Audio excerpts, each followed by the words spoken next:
Mira la palabra meta, en el deporte la palabra meta. Y de esta manera obtener el premio del supremo llamamiento. El supremo llamamiento de Dios en Cristo Jesús. Hemos visto ya en más de una ocasión en estos mismos estudios de que todo ser humano tiene la misma oportunidad que nosotros tenemos.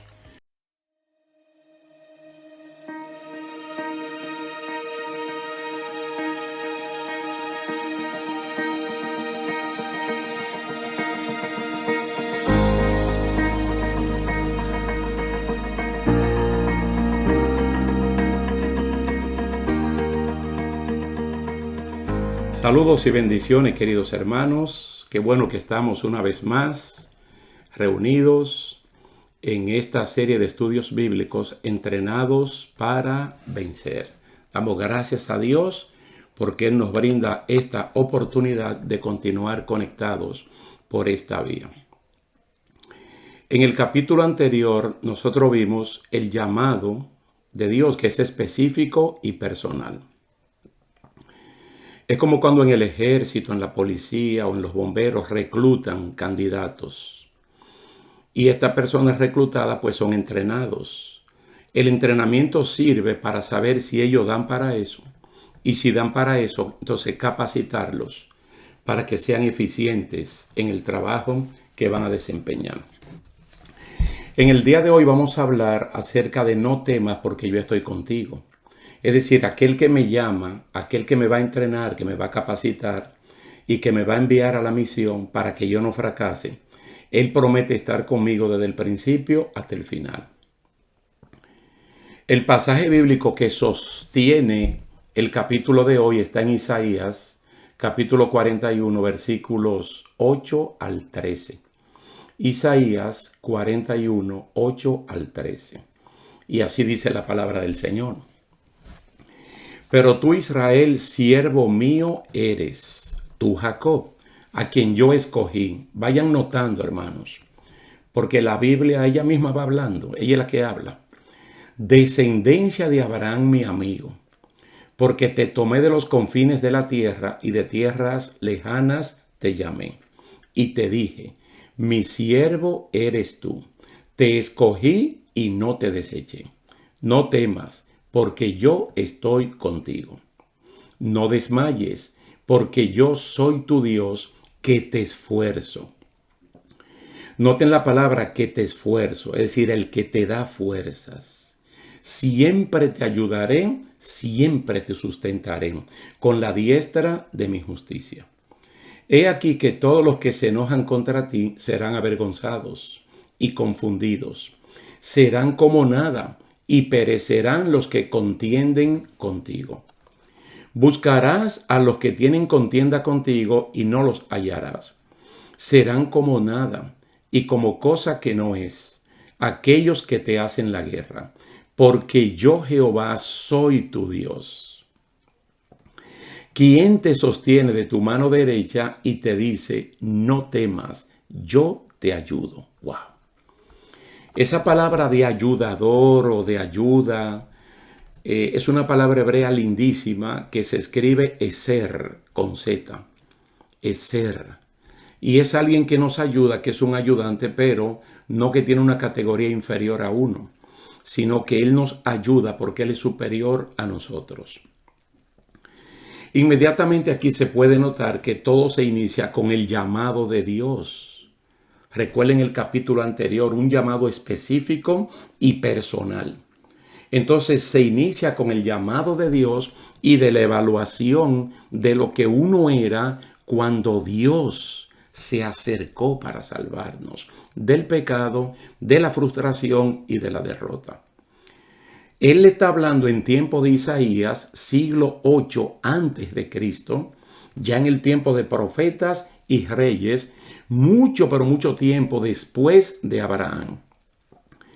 Y le dice, tú eres mi siervo Israel, yo te conozco más de lo que tú te imaginas. Pues Abraham fui yo quien lo llamó de los confines de la tierra, desde Ur de los Caldeos, es decir, Kuwait. Entonces el Señor está recordando que Él es el que llama y que cuando Él llama, Él ve el potencial que hay en nosotros. Él ve el potencial que hay en ti. Y Él te está entrenando, Él te está capacitando para desarrollar ese potencial que hay en ti. Brevemente, nosotros vimos que dentro de por ejemplo, el llamado a la salvación, que es un llamado general, y el llamado a cierta labor, a ciertas labores dentro del reino de Dios es muy específico. Unos dan para una cosa, otros dan para otra cosa. Entonces, para lo que tú das, tú eres capacitado, tú eres entrenado para que cuando te pongan, pues tú no fracases. Entonces, el Señor tiende a llamar a la persona por su nombre. Es decir, Él tiende a poner el querer como el hacer por su buena voluntad dentro de uno. Cada uno de nosotros ha sido dotado de parte de Dios y entrenado para no fracasar. Cuando Isaías está escribiendo esta porción de Isaías 41, han pasado ya muchos años, pero muchos años desde el día que Dios llamó a Abraham, cuando se llamaba Abraham. Se vive ahora en el tiempo de los reyes y el tiempo de los patriarcas y de los jueces, hace rato que ya pasó. Entonces ya se supone que estamos hablando de un pueblo mucho más maduro por las experiencias y por el tiempo transcurrido. Un pueblo que tiene historia.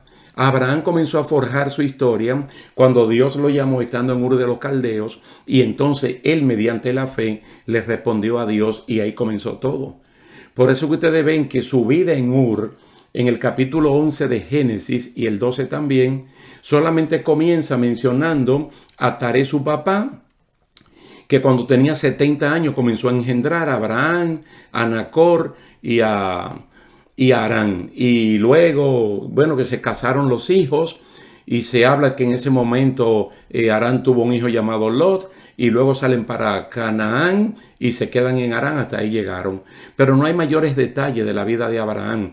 Ahora todo se va formando a partir del capítulo 12 de Génesis. Entonces este pueblo de Israel ahora puede testificar por sí solo que Dios nunca lo ha desamparado, porque tienen historia.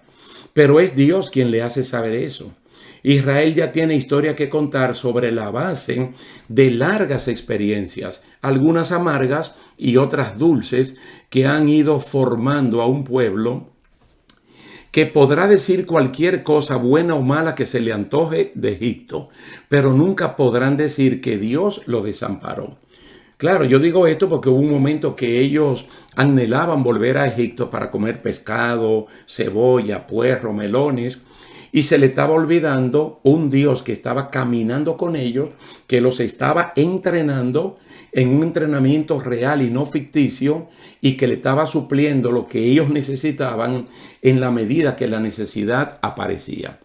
Dios estuvo tanto con ese pueblo que aún dando vueltas en el desierto, ya como un castigo, que lo vimos anteriormente, Cades Barnea en el capítulo 14 del libro de Números, cómo este pueblo que está a la frontera de la bendición fracasa, Dios lo castiga para reivindicar la fe de este pueblo, y estando bajo un castigo, estando en tiempo de dura disciplina, Dios estuvo con ellos.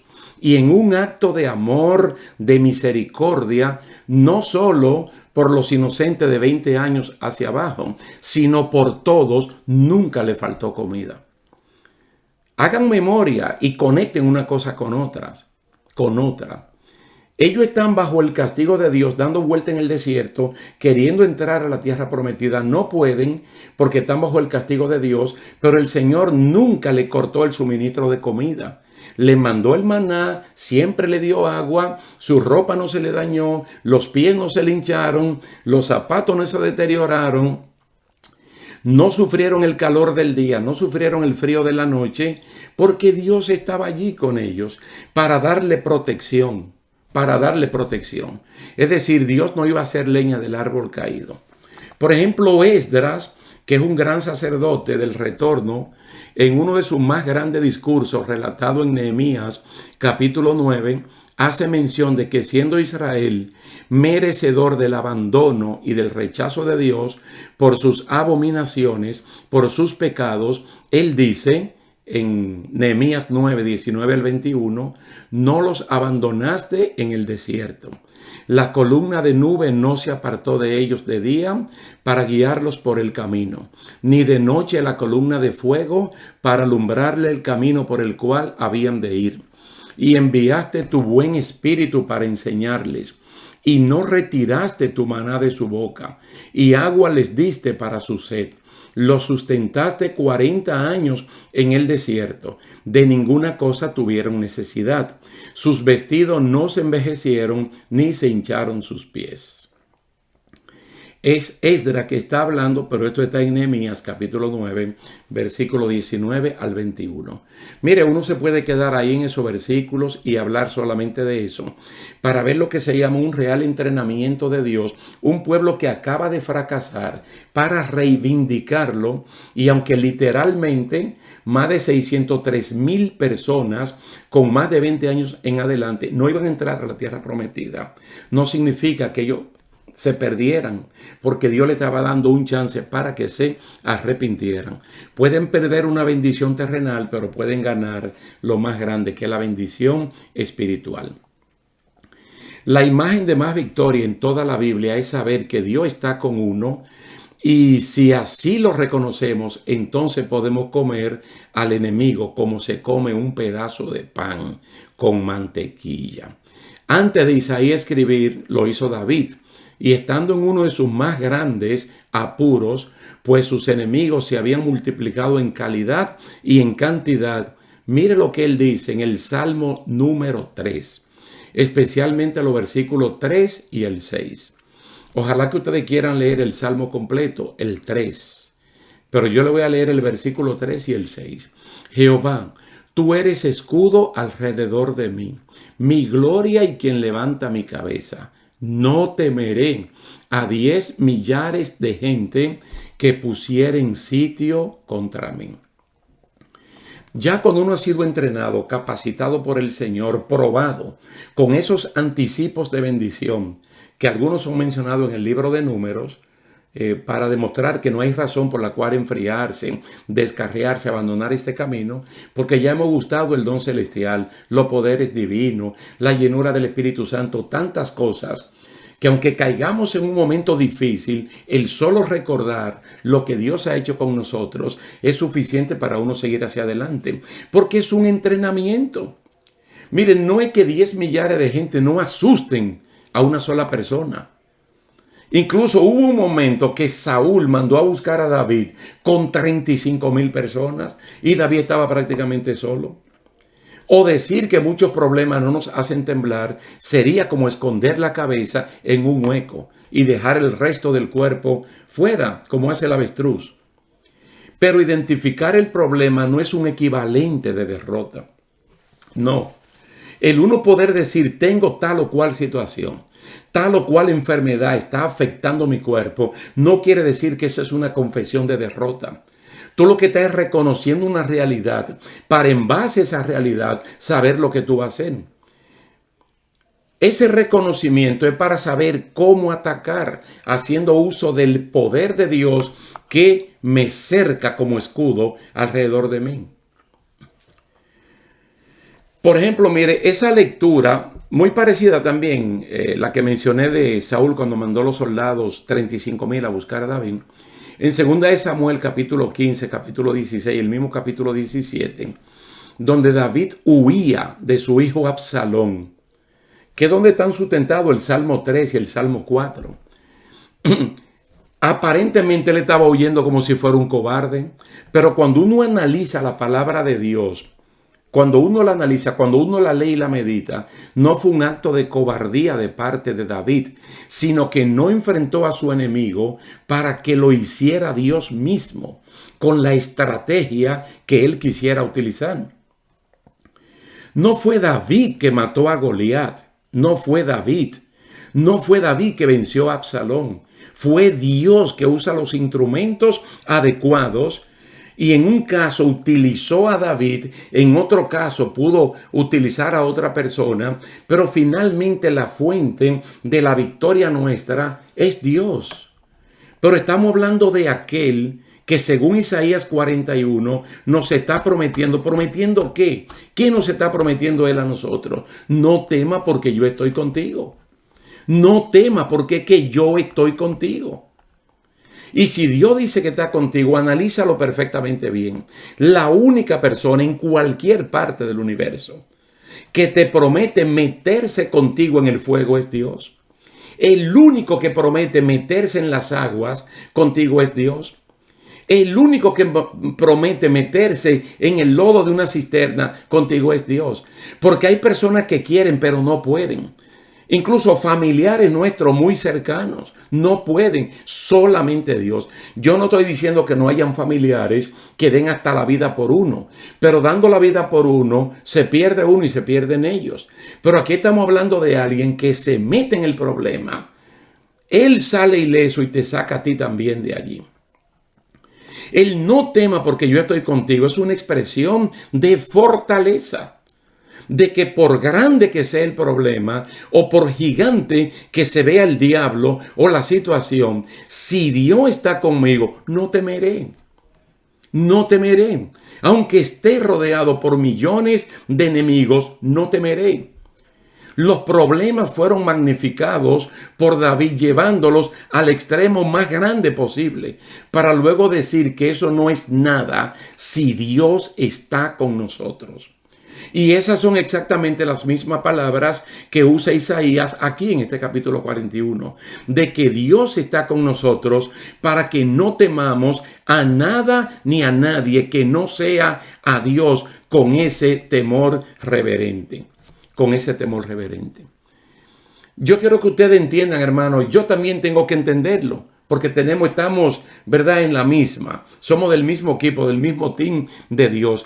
Pero estos entrenamientos que Dios nos da es para llevarnos de triunfo en triunfo, de victoria en victoria.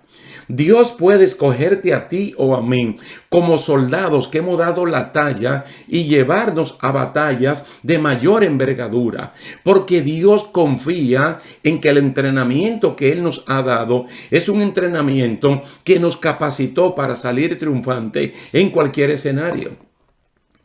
Yo no me voy a cansar de repetir los escenarios de Romanos capítulo 8.